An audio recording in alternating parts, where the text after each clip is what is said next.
everyone, welcome to Superior Consulting Newsroom, where we bring you latest news updates on global immigration and travel. My name is Shahra. Let's start our today's news bulletin with the headlines. The Canadian government recently announced that they will be updating immigration fees to account for inflation on April 30, 2022. British Columbia invites nearly 200 profiles in targeted PNP draws. Mayor calls for drastic and brave action to keep foreign students in Australia.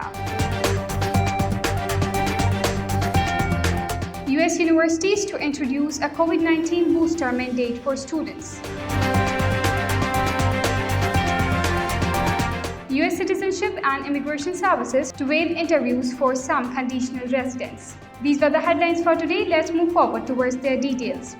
The Canadian government recently announced that they will be updating immigration fees to account for inflation on April 30, 2022. Individuals that apply to immigrate to Canada must pay both an application processing fee and a right of permanent residence fee. The Government of Canada last increased immigration processing fees in 2020. Prior to 2020, the fees hadn't been raised in 18 years. At the time of previous increase, IRCC announced that they would be raising fees every 2 years to adjust for inflation. Canada implemented the 2020 increase in response to growing program and service delivery costs. British Columbia invites nearly 200 profiles in targeted PNP draws. On April 5, the British Columbia nominee program held 4 targeted draws for in-demand workers. British Columbia's latest targeted PNP draws invited candidates with a score as low as 70.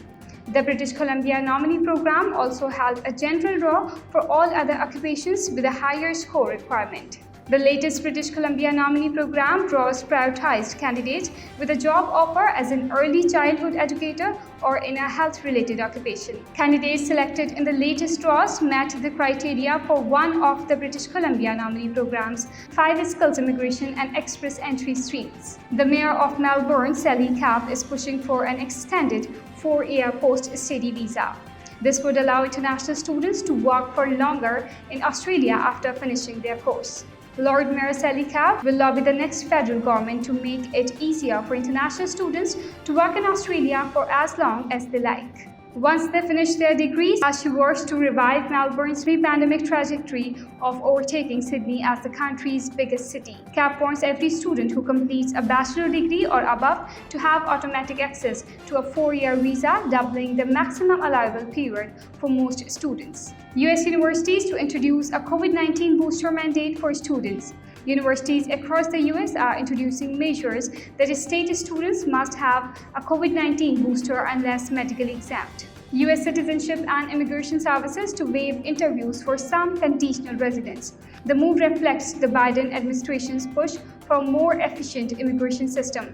The Biden administration's US Citizenship and Immigration Services updated its policy manual Thursday to allow immigration officers to waive removal of conditions interviews for some family-based immigrants with conditional green cards. The updated policy explicitly gives US Citizenship and Immigration Services officers discretion to waive interviews of the family members of US citizens and green card holders who have conditional permanent resident status and submitted Form 1 to 751 petition to remove conditions on residency.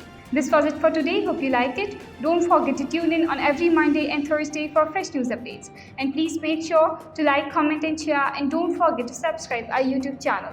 This is Shahra signing off. See you in the next bulletin.